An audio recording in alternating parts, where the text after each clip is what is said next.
Como você está cuidando dessa flecha, que são seus filhos? Outra coisa, flecha para ser lançada. Flecha não é, o propósito da flecha não é ficar na aljava. A aljava é o lugar que coloca as flechas. Por exemplo, um avião no aeroporto, ele está super seguro, não é? Mas o avião foi feito para ficar no aeroporto? Não. Quer dizer, o filho dentro de casa, ele está super seguro. Mas filho foi criado para ficar eternamente com os pais? Não. Filho tem que ser lançado. Alguns exageram, né? Gente, a gente tem que tomar cuidado com isso. O 8 ou 80, né? Os extremos sempre são perigosos. A gente tem que buscar o equilíbrio. Tem gente que fala assim, é isso mesmo, pastor. Eu criei filho para o mundo. Eu não. Eu não criei filho para o mundo, não. Eu não criei filho para o mundo, eu criei filho para mim. Ele é meu filho. Não quer dizer que eu vou grudar isso comigo. Tem que cortar, cortar o cordão umbilical. Com o tempo, tá? Cordão umbilical é cortado na hora do nascimento. Na parte física, né? Mas na psíquica, vai cortando aos pouquinhos, tá? De acordo com a ciência, lá por um ano e meio aproximadamente, é que começa essa separação que acontece entre o bebê e a mamãe, que é feito pela função paterna, né? O pai é que ajuda a separar. O menino quer ficar no colo da mãe e o pai está lá perto dela também. O filho quer abraçar a mãe e o pai já está lá abraçando a mãe. E ele fala, que homem que está atrapalhando meu esquema, gente. A mulher da minha vida, ela não é só minha, tem um marmanjo atrapalhando esse relacionamento. É aí que fala da castração. E aí o menino percebe assim, vai passando o tempo, né? E ele vai percebendo o seguinte, esse triângulo amoroso não vai dar certo. E o meu concorrente é maior do que eu, manda em mim, ele tem um poder nessa casa. E minha mãe gosta dele, mas que coisa. É melhor arrumar outra, que essa aí já tem dono, que é feita a castração. É de uma forma assim, superficial de falar, tá? Se você quiser entender isso, você vai estudar psicologia, tá? Porque gasta muito tempo para explicar isso para você entender também. E eu estou entendendo isso, né? Eu estou 4 anos estudando isso aí e até hoje não é tão simples assim para entender. E aí a criança vai crescendo, vai se desenvolvendo para ser lançada, para ser levada a outro nível, para formar uma nova família. E é assim que fizeram conosco. Um dia fomos lançados da nossa família, como flecha, formamos uma nova família. Tá vendo? Então, como flecha na mão do guerreiro, são os filhos da mocidade. Feliz o homem que enche sua aljava. Enche sua aljava, quer dizer, tem muitos filhos. E não será envergonhado quando pleitear com os inimigos à porta. Ou seja, como está sendo essa preparação dessas flechas, desses seus filhos e suas filhas? Está sendo pessoas boas, responsáveis, pessoas saudáveis, ou está sendo pessoas problemáticas? Agora, gente, eu tenho que falar, né? Eu estou aqui para isso, tá? A minha forma simples e direta de falar é o que eu acho que é um ponto forte. E talvez para alguns não seja. Porque olha só, alguém disse assim, aquele rapaz está rebelde, aquele rapaz é sem vergonha, aquela menina é mentirosa, aquele adolescente é desobediente. E eu quero te perguntar, eles vieram da maternidade assim? Já parou para pensar nisso? Porque é aí que está o segredo. Um dos segredos de uma família bem-sucedida é você que é pai, é você que é mãe, assumir a sua responsabilidade nessa função paterna e função materna. Por quê? Se você gerou uma criança, seja por descuido, seja por planejamento, agora você que precisa assumir essa responsabilidade. Eu fui pai a primeira vez com 20 anos. Eu queria ser pai. O meu sonho era ser pai. Quando eu casei, falei à minha esposa, eu quero ser pai urgente. Eu estou doido para ser pai. E quase um ano depois do nosso casamento, minha filha nasceu. E aí o susto foi tão grande, a experiência foi tão maravilhosa que quase 10 anos depois que nasceu meu segundo filho, o Israel. Então a Fernanda nasceu primeiro, depois veio Israel, quase 10 anos depois. Mas o que eu quero mostrar? Que quando eu me deparei com aquela situação, eu fui na maternidade, ela nasceu, eu fiquei olhando, falei, meu Deus, fiquei uns 10 minutos refletindo a minha responsabilidade. Mas ali eu ainda não me dei conta do tamanho que era a responsabilidade. Porque é um, é um misto de emoções, né? Preocupação, alegria, assim, um momento maravilhoso. Mas aí, em 1992, quando eu tive uma experiência com Deus, eu percebi que o mundo era muito mais perigoso do que eu pensava. E eu comecei a ver, o que será dos meus filhos? Ou da minha filha, no caso, né? Só tinha uma. O que será da minha filha? Como é que vai ser o futuro dela? E quando ela crescer? Ela vai casar. E como vai ser? Qual escola que ela vai estudar? E se ela adoecer? Aonde que eu vou levar ela ao médico?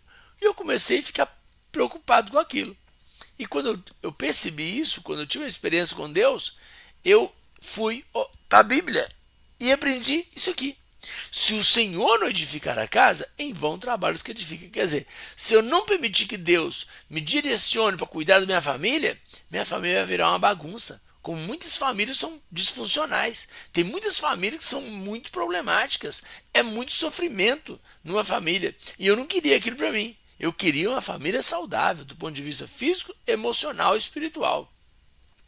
E aí eu comecei a estudar o assunto. Então, nos últimos 30 anos, eu estudei muito o assunto sobre família. Sobre ser pai, sobre ser mãe, sobre ser marido, sobre ser esposa, sobre filho, como, né, a gente lidar com a situação familiar, família nuclear, família extensa. Então, tudo que acontece dentro da família. E aí eu percebi como que Deus prepara a gente. Aí aqui fala assim, ó, feliz o homem que enche a sua aljava. Quer dizer, o lugar de colocar as flechas, quando você tem muita flecha, você está bem armado. No contexto bíblico aqui para a época, quanto mais filhos, melhor. E isso não é tão antigo assim. Meu pai e minha mãe tiveram 16 filhos. Nós somos 14 filhos vivos. Eu sou o mais novo. Eu sou o caçula, né? Quando eu nasci, eu tinha irmãos que já trabalhavam em São Paulo, irmão que trabalhava em Belo Horizonte e irmãos que trabalhavam na roça com meu pai. Então lá tinha, sei lá, quando eu nasci, tinha 3, 4, 5 irmãos e irmãs que trabalhavam na roça com meu pai. E minha mãe cuidando dos mais novos dentro de casa, fazendo comida, carregando o que lá na roça chama de gamela. Gamela é um negócio bem grande de madeira, coloca lá panela de arroz, panela de angu, panela de feijão, panela de macarrão, sei lá, a comida, né? Acho que arroz não tinha não. Arroz era só de vez em quando. Mingau de couve, nossa, era muito sofrimento. Deus me livre. Ainda bem que eu sou mais novo, que eu não peguei tanto tempo sofrido. E é incrível, né? E meus irmãos gostam da roça. E eles foram aposentando e voltando para a roça. E eu nem sofri lá e não quero lá. Só vou lá ver as pessoas, mas morar na roça não é comigo, não. Mesmo com a internet, com a televisão, com tudo lá, eu prefiro aqui eu fico mais à vontade, mais em casa. Bom, vamos continuar. Aí, o meu pai tinha uma equipe de trabalho com ele para sustentar aquela família. Agora, e se ele fosse trabalhar sozinho? Quando ele trabalhava sozinho, era só ele, minha mãe e meu irmão. Meu irmão é criança. Daí a pouco, nasceu mais um. Meu pai trabalhando sozinho. Imagina que sofrimento que é. Aí nasceu mais um. E nasceu mais outro. E nasceu mais outro. Imagina, acho que lá quando nasceu o quinto ou sexto filho, aí o primeiro já começou a trabalhar com ele. Quando nasceu o sexto, o sétimo, o segundo, o terceiro, talvez, já começou a trabalhar com ele. Então não sei bem a sequência como é que foi não. Eu sei que na medida que foram nascendo mais, os primeiros foram crescendo e ajudando. Quer dizer, quando vem o trabalho, porque aqui exemplificou a guerra, mas o trabalho é a mesma coisa. Então nós temos que preparar os nossos filhos agora. E se meus pais cuidassem dos meus irmãos mais velhos como criança, como bebezinho, eles não iam trabalhar para ajudar a sustentar a casa. Porque é isso que acontece com muita família. É a superproteção, é a permissividade, é a falta de disciplina, é a falta de afeto, é a falta de cuidado, é a falta de carinho, é a falta de um monte de coisa que o pai e a mãe não conseguem suprir. Ah, pastor, é isso mesmo, porque eu não tenho tempo. Ué, você não tem tempo? E você não pensou nisso antes de ter filho? É isso que tem que pensar. Pastor, mas como é que eu vou fazer? Ué, eu não sei como é que você vai fazer, não. Mas alguma coisa tem que ser feita. Porque o filho é seu, a filha é sua. Não sou eu que vou resolver isso por você. É isso que eu tô aqui para te falar isso, tá? Por quê? Qual que é a desculpa hoje em dia? Ah, eu não tenho tempo. Ah, meu filho é seu, você tem que arrumar tempo. Você tem que arrumar um jeito. O dia tem 24 horas. Quanto tempo você passa com a sua família? Tem gente que não tem tempo de assistir uma live e vai aprender, porque não é só estar perto do filho, não é só estar perto da filha. Tem pai e mãe que está perto do filho ou da filha, mas faz mais mal do que bem.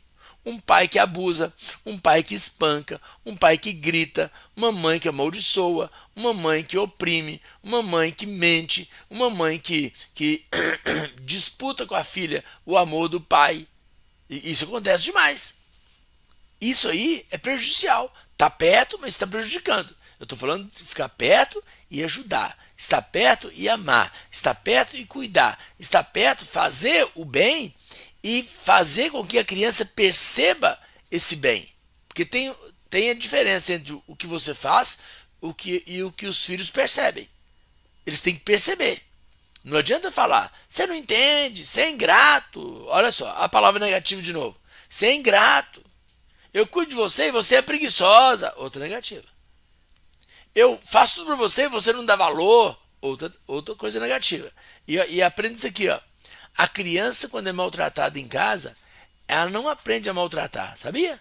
Ela aprende a se maltratar. Dali ela desenvolve uma situação que a psicologia ensina sobre o desvalor.